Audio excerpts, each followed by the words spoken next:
오늘 하세나 본문은 욥기 9장 1절에서 14절까지의 말씀입니다. 욥이 대답하였다. 그것이 사실이라는 것은 나도 잘 알고 있다. 그러나 사람이 어떻게 하나님 앞에서 의롭다고 주장할 수 있겠느냐? 사람이 하나님과 논쟁을 한다고 해도 그분의 천마디 말씀에 한마디도 대답하지 못할 것이다. 하나님이 전지전능하시니 그를 거역하고 온전할 사람이 있겠느냐? 아무도 모르는 사이에 산을 옮기시며 진노하셔서 산을 뒤집어 엎기도 하신다. 지진을 일으키시어 땅을 그 밑보리에서 흔드시고 땅을 받치고 있는 기둥들을 흔드신다. 해에게 명령하시어 뜨지 못하게도 하시며 별들을 가두시어 빛을 내지 못하게도 하신다. 어느 누구에게 도움을 받지도 않고 하늘을 펼치시며 바다 괴물의 등을 짓밟으신다. 북두 7성과 3성을 만드시고 묘성과 남방의 밀실을 만드시며 우리가 측량할 수 없는 큰 일을 하시며 우리가 헤아릴 수 없는 기이한 일을 행하시는 분이시다. 하나님이 내 곁을 지나가신다 해도 볼 수 없으며 내 앞에서 걸으신다 해도 알 수 없다. 그가 가져가신다면 누가 도로 찾을 수 있으며 누가 감히 그에게 왜 그러시느냐고 할 수 있겠느냐? 하나님이 진노를 풀지 아니하시면 라합을 돕는 무리도 무릎을 꿇는데 내가 어찌 감히 그분에게 한마디라도 대답할 수 있겠으며 내가 무슨 말로 말대꾸를 할 수 있겠느냐? 오늘도 하세나를 통해 하나님과 동행하시는 성도님들을 환영합니다. 이 시간 말씀 속에서 하나님의 음성 듣기를 소망합니다. 혹시 무언가에 압도되는 경험을 해보신 적 있으신가요? 광활한 자연을 마주할 때 우리는 그 크기와 아름다움에 압도당하곤 합니다. 또는 비교할 수 없을 정도로 힘이 강력한 상대 앞에서 압도되는 경험을 하기도 합니다. 또는 보이지 않는 질병과의 싸움에서 우리는 이렇다 할 반응도 하지 못하며 압도되는 경험을 하기도 합니다. 계속해서 묵상하고 있는 욥기의 말씀을 보면 욥의 상황 또한 상상할 수 없는 그 고통에 압도되어 있는 그를 발견하게 됩니다. 오늘부터 함께 묵상할 욥기 9장의 내용은 8장에서 욥의 친구 빌닷의 이야기에 대한 욥의 대답이 기록되어 있습니다. 욥은 계속되는 고난 가운데에서 자신의 무죄를 주장했습니다. 그런데 오늘 본문에서 욥은 이전과 다른 고백을 합니다. 욥은 사람이 어떻게 하나님 앞에서 의롭다고 주장할 수 있겠는가라고 말하며 하나님의 전능하심에 대해 이야기합니다. 욥은 하나님과 인간 사이의 간극을 깨닫게 된 것 같습니다. 이전에는 막연하게만 알았던 그 하나님과의 거리, 그 절대적인 간극을 이제는 뼛속 깊이 체감하게 된 것입니다. 그래서인지 욥은 자신의 무죄를 주장하기를 멈추고 하나님의 전능하심을 찬양합니다. 그래서 3절에서 하나님의 천마디 말씀에 한마디도 대답하지 못할 것이다는 말은 인간의 논리와 말이 하나님 앞에서는 아무 힘이 없다는 고백인 것입니다. 그는 하나님 앞에서는 누구도 완전할 수 없다는 사실을 인정합니다.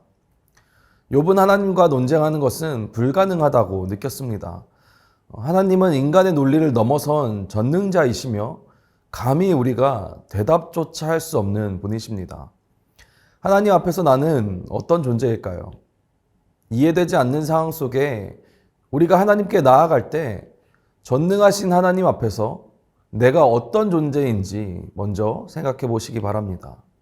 전능한 하나님 앞에서 아무 힘없는 자신을 발견하게 될 것입니다. 믿음은 그곳에서 시작됩니다. 믿음은 전능하신 하나님 앞에서 나의 한계를 인정하고 겸손히 엎드리는 데서 시작됩니다. 욥은 이어서 하나님의 어떤 분이신지를 고백합니다.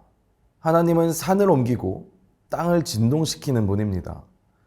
심지어 해와 별들을 명령하여 뜨지 못하게도 하시며 빛을 내지도 못하게 하시는 분이라고 욥은 고백합니다.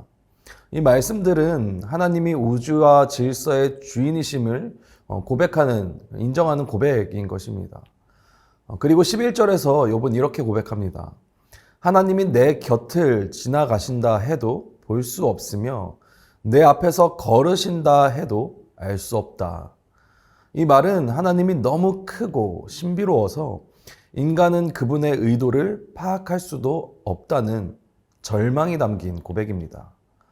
여기서 우리는 욥의 대단한 믿음을 발견하게 됩니다.